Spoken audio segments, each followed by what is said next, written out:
L'association Le Village est située en Vaucluse à Cavaillon. Elle propose accueil, lieu de vie, hébergement, réinsertion sociale et professionnelle pour des personnes en difficulté. La question de l'alimentation est essentielle pour le village et le public accueilli.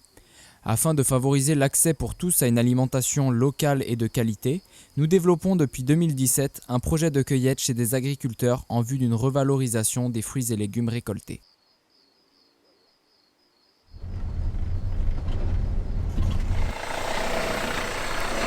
Le matin, on a rendez-vous assez tôt, en général l'été surtout parce qu'il fait chaud. On part avec le camion du village chez le producteur avec nos outils du coup, des couteaux, des sécateurs, des caisses. Et on récolte sur place pendant 2 ou 3 heures. On peut aussi faire des pique-niques sur place s'il y a des récoltes plus longues. Ce qui nous motive souvent de participer à la cueillette, c'est parce qu'il y a une très bonne ambiance, une belle équipe. C'est une participation globale pour le village, donc je trouve que c'est sympa d'être à ça, on ne pas, on passe des bons moments.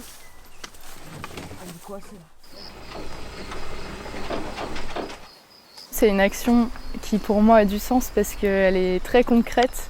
Elle permet à des gens qui sont éloignés du monde agricole de mettre les mains dans la terre, d'aller rencontrer des producteurs et de récupérer des produits issus de l'agriculture biologique. Ça se fait avec des résidents qui vivent sur le lieu du village. Après, ça se fait avec des personnes qui fréquentent les accueils de jour qu'on a à l'Isle-sur-la-Sorgue et à Cavaillon. Et ça se fait aussi avec le CADA de Cavaillon, c'est les demandeurs d'asile. On peut faire des cueillettes communes avec d'autres associations, par exemple avec Omaki dans le Luberon ou La Belle Vert qui est à Carpentras. Aujourd'hui, c'est les derniers petits pois qui sont en haut du plat. On les arrache pour faire la dernière récolte. Les valeurs que porte le fait de cultiver des légumes pour nourrir les humains, je pense que c'est important.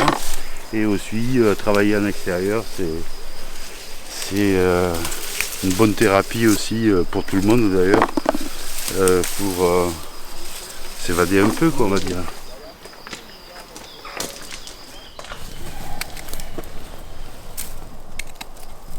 Donc je connaissais déjà un petit peu le village et les personnes qui gravitent autour. Donc j'étais tout à fait à l'aise, pas stressé.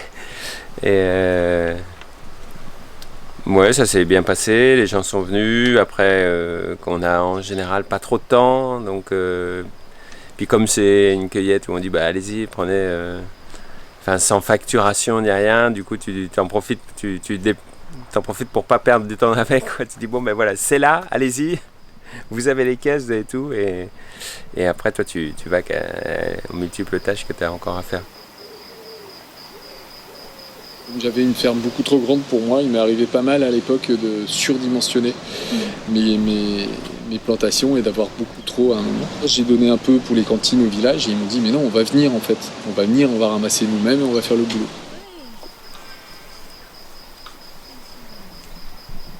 Il y a quand même pas mal de gaspillage, de gens qui détruisent des cultures alors qu'ils ont travaillé dessus parce que les prix sont pas bons. En plus, moi je suis dans un marché différent avec les paniers, mais les gens qui sont grossistes, là en ce moment la courgette se vend pas, il y a des tonnes et des tonnes de courgettes qui vont être broyées alors qu'elles sont en pleine production. Donc ça, c'est vrai que tu dis surtout que la cueillette comme le fait le village, ça va pas non plus être une exportation de dingue. Je veux dire, c'est pas des tonnes de produits que vous allez lever, mais on va dire tant qu'à faire avant que le broyeur passe, si on pouvait récupérer encore une centaine de kilos de courgettes qui vont se gaspiller, c'est pas mal quoi. Tu vois, après ce que tu fais, c'est ça. Tu vois, ça, comme ça, en croix.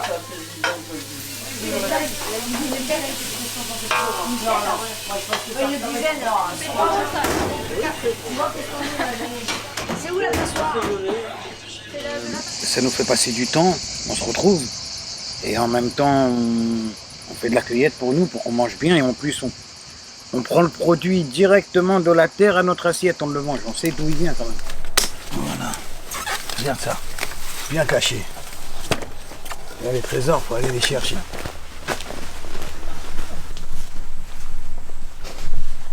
Pour distribuer, on a une distribution en interne au village. pour les cueilleurs qui ont participé à l'action déjà.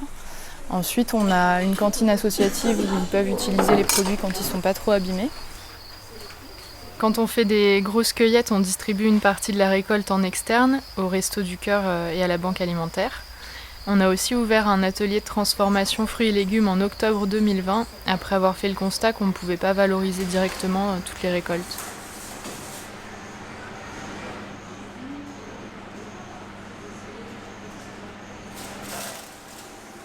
Alors, l'atelier de transformation a été pensé pour lutter contre le gaspillage alimentaire. Et le gaspillage se trouve à toutes les échelles. Chez l'agriculteur, il y a beaucoup de marchandises qui vont être écartées parce que trop grosses, trop petites, avec quelques défauts.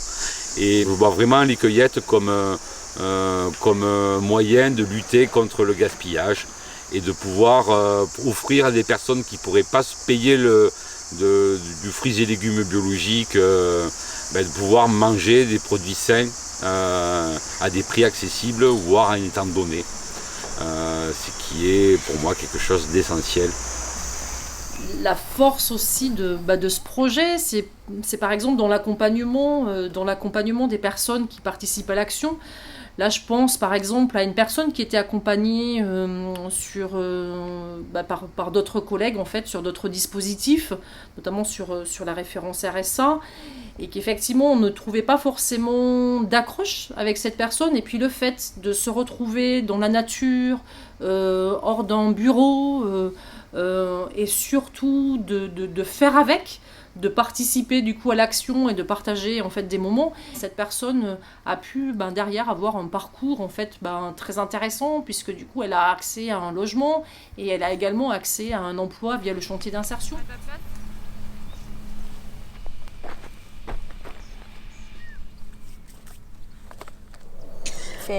D'abord c'est la curiosité. Ça c'est de un. Oui.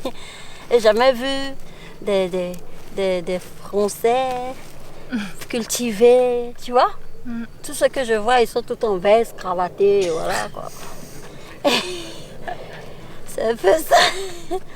Et puis quand on vient, il y a l'ambiance quand même.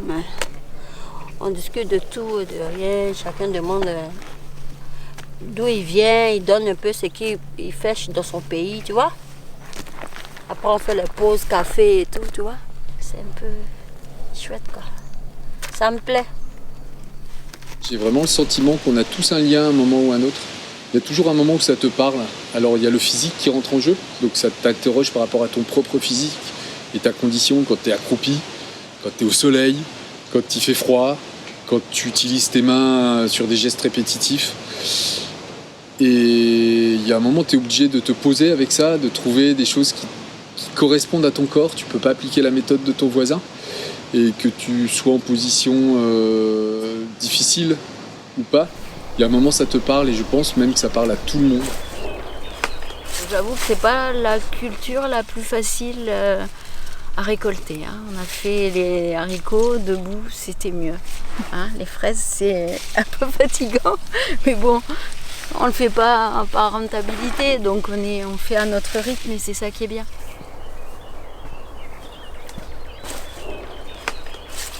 Je trouve bien les contacts qu'on a avec les personnes qui nous donnent l'autorisation de cueillir chez eux. C'est sympa, on découvre beaucoup de choses, on apprend quoi. Il y a des fraises qui sont piquées par une petite mouche qui s'appelle Drosopsis Suzuki, qui fait beaucoup de ravages dans la région sur les fraises, sur les raisins, sur les abricots, sur beaucoup de légumes, de fruits. Et du coup, c'est pour ça qu'on ne peut pas vendre en fait. Donc il faut bien les ramasser, ces fraises.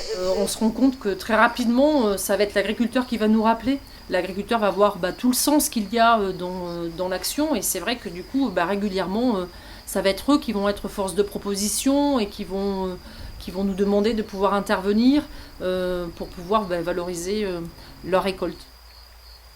Je pense qu'il y a c'est un vrai chantier, c'est un vrai travail à mener, y compris avec les paysans. C'est de quelle manière peut-être on structure quelque chose et on aide aussi les paysans à aller vers peut-être une accessibilité facilitée à leurs produits pour des personnes qui ont des faibles ressources. pourquoi effectivement on a des denrées de l'aide alimentaire qui viennent de Pologne ou qui viennent du Brésil ou qui viennent de... alors qu'on a la ressource au local, alors qui très souvent se gaspille, mais elle est là. Et c'est, pour moi, les cueillettes, c'est vraiment une sorte de figure de proue d'une forme aussi d'interpellation qu'on a à faire sur ces questions de la cohérence de notre alimentation, et notamment aussi de la cohérence de l'aide alimentaire.